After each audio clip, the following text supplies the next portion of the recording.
Bonjour. Multiplier ou diviser des fractions, c'est souvent ce qui fait peur. Mais tu vas voir qu'en réalité, c'est très simple.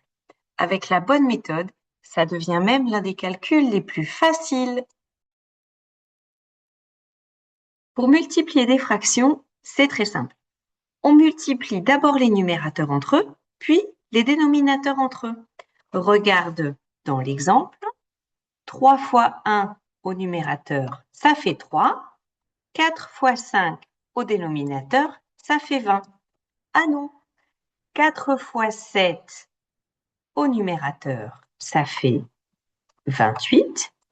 3 fois 4 au dénominateur, ça me fait 24. À retenir, on multiplie en haut et en bas. Pour multiplier des fractions, c'est très simple. On multiplie d'abord les numérateurs entre eux, puis les dénominateurs entre eux. Regarde dans l'exemple. 3 fois 1 au numérateur, ça fait 3. 4 fois 5 au dénominateur, ça fait 20. Ah non, 4 fois 7 au numérateur, ça fait 28. 3 fois 4 au dénominateur, ça me fait 24. À retenir, on multiplie en haut et en bas. L'exercice que l'on vient de faire nous donne un résultat 28 sur 24. On peut parfois simplifier la fraction pour rendre le résultat plus simple, et c'est le cas maintenant. Je peux simplifier en mettant le 4 en facteur en haut et en bas. Je simplifie par 4 et j'obtiens 7 sixièmes. Parfois, je peux simplifier avant le calcul. C'est le cas de 8 sixièmes que je peux simplifier en 4 tiers avant d'effectuer le calcul.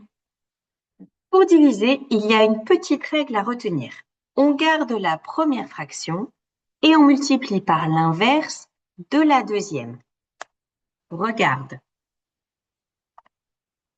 5 sixièmes divisé par 7 tiers, c'est la même chose que 5 sixièmes.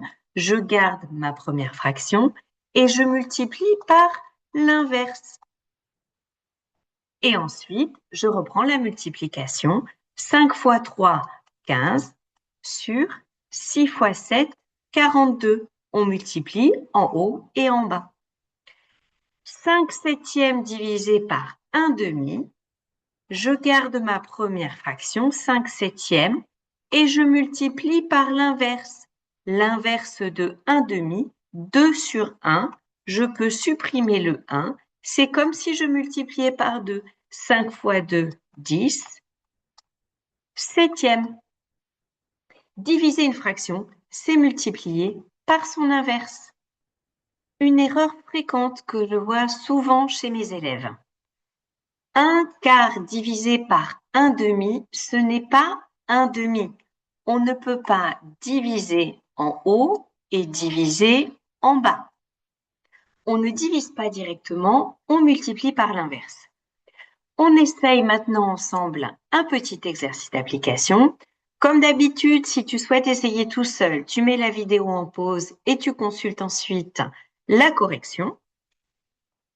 Allons-y. 5 septièmes multiplié par 3 quarts. Je multiplie en haut 3 fois 5 et en bas 4 fois 7. C'est 15 sur 28. 4 fois 2, 8. 9 fois 3, 27. 7 fois 5, 35.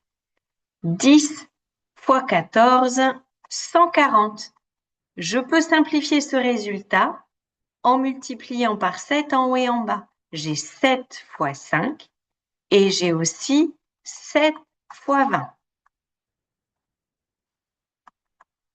5 vingtièmes. Je peux encore simplifier en mettant le 5 en facteur. C'est comme 5 fois 1 sur 5 fois 4 et j'obtiens un quart. Passons aux divisions. 7 neuvièmes divisé par 1 tiers, je conserve la première fraction et je multiplie par l'inverse. L'inverse de 1 tiers, c'est 3. J'obtiens donc 21 neuvièmes. 5 sixièmes divisé par 2 tiers. Je garde la première fraction et je multiplie par l'inverse de la deuxième. C'est donc 15 sur 12. 4 septièmes divisé par 2 cinquièmes, je conserve la première. Je multiplie par l'inverse de la deuxième. J'obtiens 20 sur 14. Je peux tout simplifier par 2.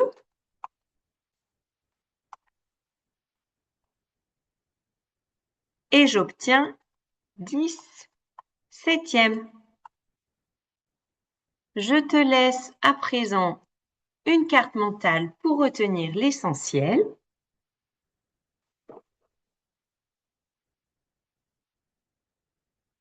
J'espère que ça t'a aidé.